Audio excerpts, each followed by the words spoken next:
Hello everyone, welcome to our channel Learn with Motivation।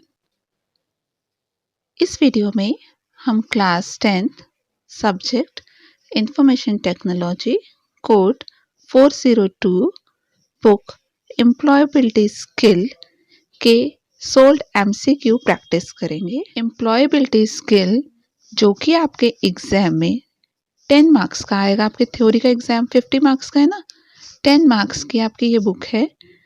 तो हर एक unit around 2 marks का आएगा, जिसमें कि आपके एमसीक्यू 1 मार्क्स के होंगे, fill in the blanks 1 marks के होंगे और 2 मार्क्स के आपके कुछ क्वेश्चंस आएंगे। तो इस वीडियो के बाद आप इजीली वो 10 मार्क्स तो आपके कंफर्म हो जाएंगे। आपके ये 5 यूनिट हैं: communication skill, self management, information communication technology, entrepreneurial skill, green skill. चलिए स्टार्ट करते हैं video. Dash cycle is the process by which a message is sent by one individual and it passes through a chain of recipient. Options are business, school, communication, society.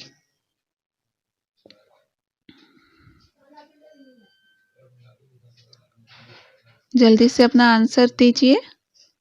Now check your answer. Right answer is communication. Communication cycle is the process by which a message is sent by one individual and it passes through a chain of recipients. Dash is the ability to control one's emotions, thoughts, and behavior effectively in different situations. Options are stress management, self-control, self-awareness, none of this. जल्दी से अपना answer comment कर दीजिए। Now check your answer. Right answer is self-control. Self-control is the ability to control one's emotions, thoughts, and behavior effectively in different situations. Dash imbalance is caused when natural or man-made disturbance disturbs the natural balance of ecosystem. कौन सा imbalance होता है जिससे कि natural या man made disturbance होती है और इकोसिस्टम में इम्बैलेंस हो जाता है? That is social imbalance, ecological imbalance, mental imbalance और financial imbalance.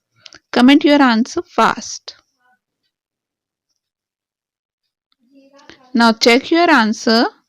Right answer is ecological imbalance. Ecological imbalance is caused when natural or a man-made disturbance disrupt the natural balance of an ecosystem.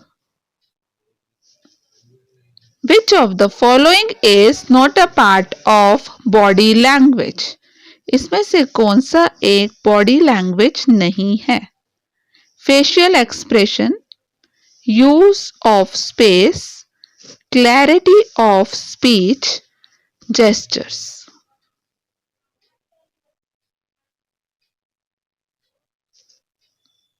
Comment your answer fast. Now check your answer. Right answer is clarity of speech. आपकी जो आप बोल रहे हो ना, तो वो अगर आप देखो बोल रहे हो तो वो बॉडी लैंग्वेज नहीं हुआ ना। फेशियल एक्सप्रेशन जैसे हंसते हो तो स्माइल कर रहे हो, या गुस्से में आपका चेहरा है, यूज स्पेस, अगर आप देखो आपका पर्सनल है, कोई फ्रेंड है, तो आपके और उसके बीच में जो गैप होगा वो बहुत ज्यादा कम होगा, और कोई अनजान है, स्ट्रेंजर है, तो उससे ज्यादा स्पेस बना के रखोगे।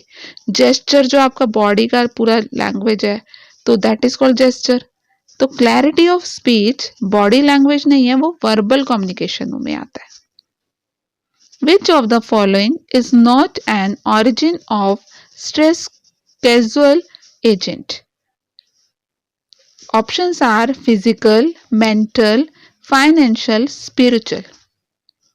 इसमें से कौन सा एक स्ट्रेस का एजेंट नहीं है, मतलब जिसकी वजह से स्ट्रेस नहीं होता?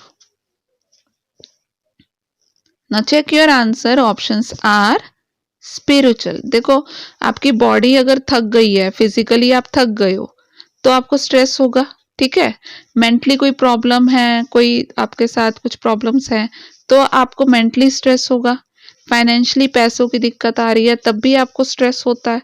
लेकिन स्पिरिचुअल, स्पिरिचुअल मतलब कि अगर आप भगवान के साथ जुड़ रहे हो या आप योगा वगैरह कर रहे हो, तो स्पिरिचुअल की वजह से आपको कोई भी स्ट्रेस नहीं होता।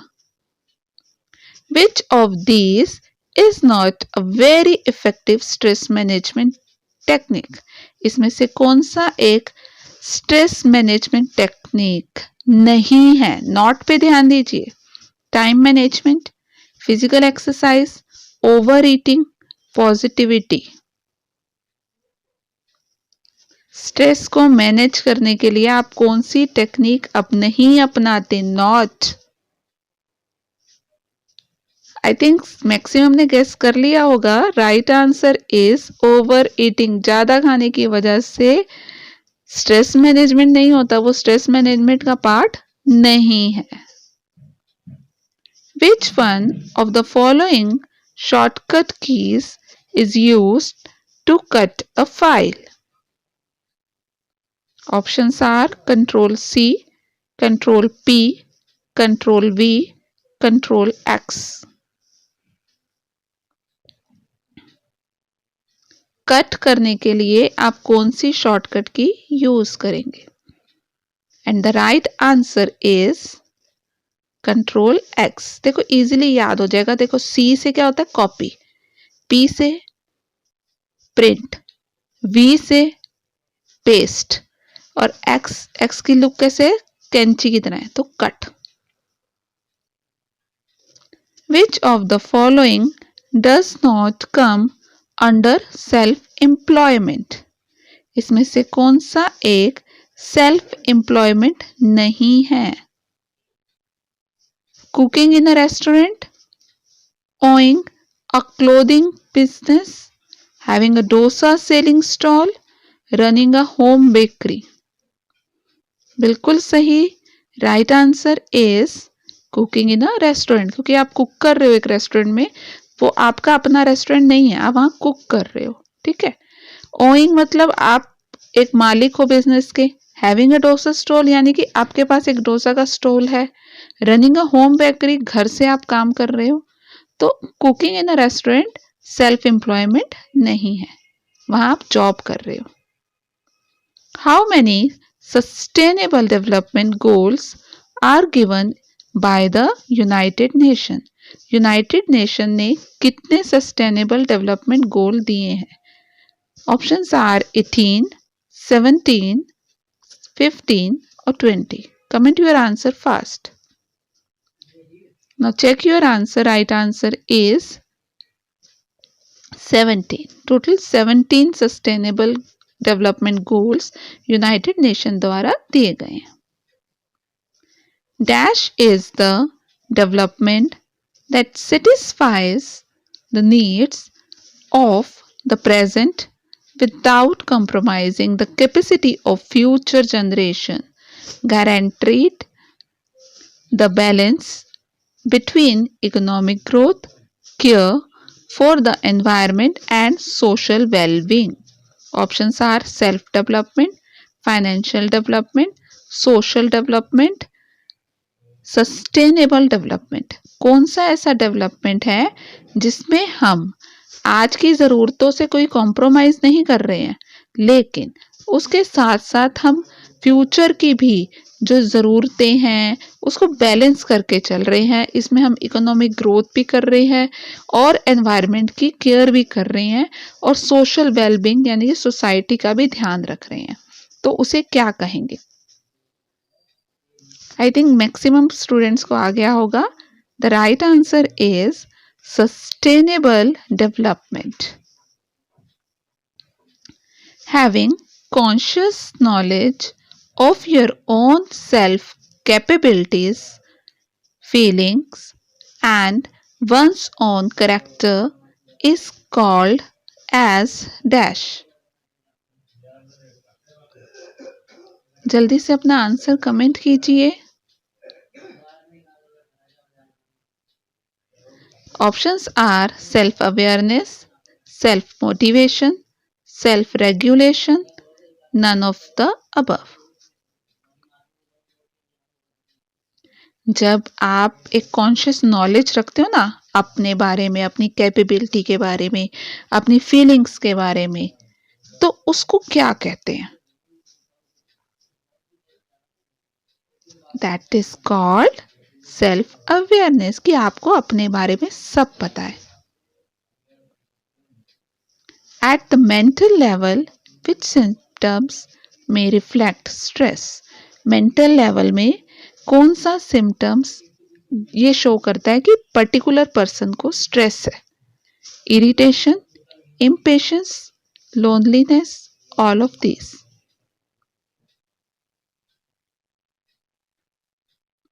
Now check your answer. Right answer is all of this. जब कोई पर्सन मेंटल लेवल पर स्ट्रेस फील कर रहा है तो उसको हर बात से इरिटेशन होगी, उसके अंदर पेशेंस नहीं रहेगा तो वो इम्पेशेंस रहेगा, और वो लोनलीनेस, चाहे भीड़ में भी बैठा हो, ठीक है, तो उसको लोनलीनेस फील होगा। Which button is used to reduce the window to a small icon on the taskbar? कौन सा बटन इसमें है जो कि रिड्यूस कर देता है, विंडो को कम कर देता है, छोटा कर देता है? Minimize button, restore down button, maximize button, all of this.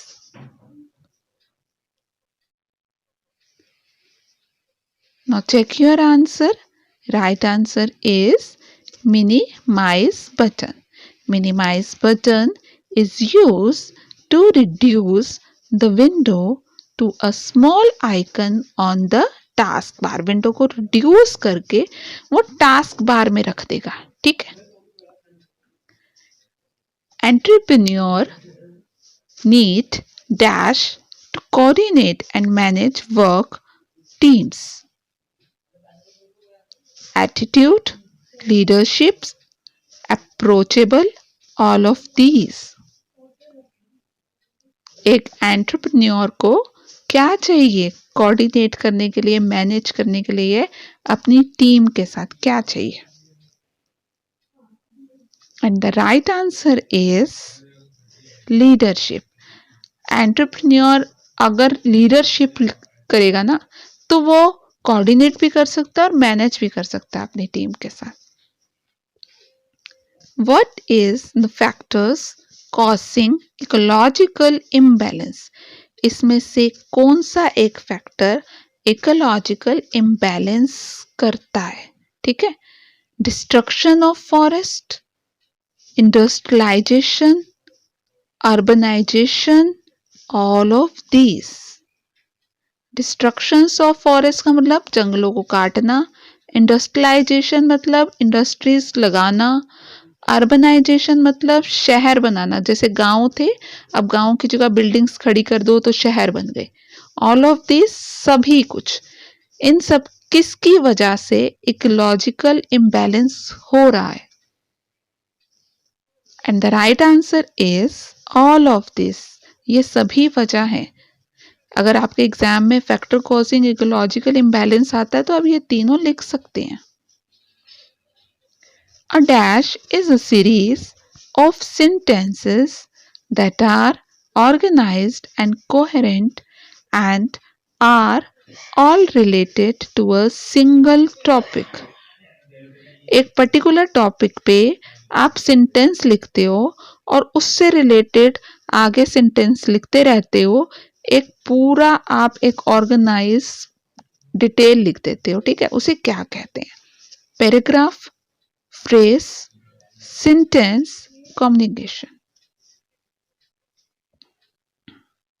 Now check your answer. Right answer is paragraph.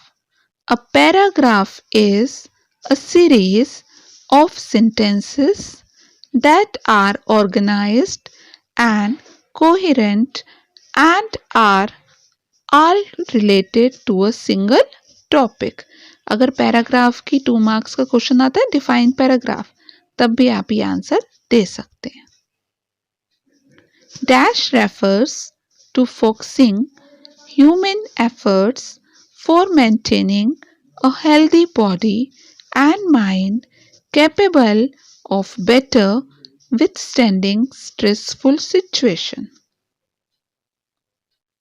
Options are stress, entrepreneurship, stress management, communication. किसका मतलब होता है फोकस करना ह्यूमन एफर्ट को फॉर मेंटेनिंग हेल्दी बॉडी, अपनी आप body को healthy बनाना, mind को भी कैपेबल करना ताकि वो हर तरह के स्ट्रेस को फेस कर सके। And the right answer is stress management. Stress management refers to focusing human efforts for maintaining a healthy body and mind capable for better withstanding stressful situation.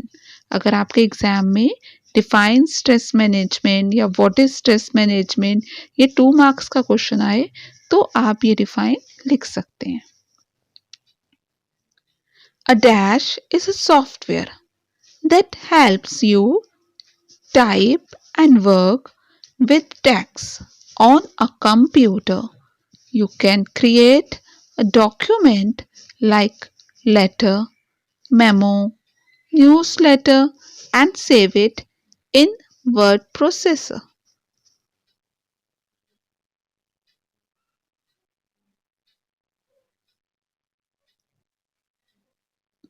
Options are Excel, word processor, Photoshop, Paint. Hope सबको इसका answer आ चुका होगा because आपके question में ही answer दिया हुआ है and answer is word processor. क्योंकि देखो एक्सेल है, एक्सेल में लेटर नहीं लिख सकते है ना, और फोटोशॉप और पेंट ये तो ड्राइंग के हैं, तो answer is word processor. A word processor is a software that helps you type and work with text on a computer. You can create a document like letter, memo, newsletter and save it in word processor. A dash is a formal statement of a set of business goal, the reason they are believed attainable and the plan for reaching those goals.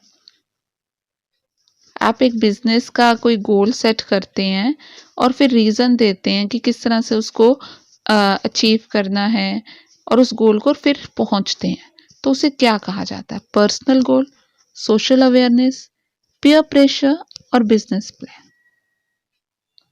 जल्दी से अपना answer comment कीजिए। Now check your answer. Right answer is business plan. A business plan is a formal statement of a set of business goal. Business plan एक तरह का business goal ही है। The reasons they are believed attainable, जिसके को follow किया जाता है, and the plan for reaching those goals, ताकि हमें वो particular जो business का goal है वो achieve कर सके। Dash affects million worldwide in some of the world's most polluted places. Babies are born with birth defects. Children have lost 30 to 40 IQ point and life expectancy may be as low as 45 years because of cancer and other diseases. Options are renewable energy, clean transportation, land management, environment pollution. इसमें से कौन सा एक affect करता है पूरे world को बुरी तरह से? हर जगह पोल्यूटेड प्लेसेस होंगे, जो बच्चे हैं वो कोई ना कोई बीमारी से पैदा होंगे, 30 या 40 उनका आईक्यू, मतलब उनका आईक्यू बहुत कम होगा, इंटेलिजेंस बहुत कम हो जाएगी, लाइफ लोगों की सिर्फ 45 ईयर तक ही बचेगी बिकॉज उनको कोई ना कोई कैंसर या बड़ी बीमारियां लग जाएंगी। तो कौन सी चीज है जिसकी वजह से ये सब होता है? Now check your answer. Right answer is environmental pollution. Environmental pollution affects millions worldwide. In some of the world's most polluted places, babies are born with birth defects. Children have lost 30 to 40 IQ point and life expectancy may be as low as 45 years because of cancer and other disease. देखो, renewable energy का मतलब कि पुरानी कोई energy है उसको renew करना, अगर कोई जैसे प्लास्टिक है हम उसको दोबारा यूज करते हैं। क्लीन ट्रांसपोर्टेशन का मतलब तो ये हुआ ना कि हर जगह सफाई रखना, ट्रांसपोर्टेशन साफ सुथरा। लैंड मैनेजमेंट का मतलब कि हम लैंड को अच्छे से यूज कर रहे हैं। तो ये सब तो मतलब पोल्यूशन नहीं कर रहे, उनकी वजह से कोई बीमारी नहीं हो रही। बीमारी किसकी वजह से हो रही है? एनवायरमेंटल पोल्यूशन की वजह से। Hope you understand all the topic very clearly and don't forget to like and subscribe the channel. Thank you.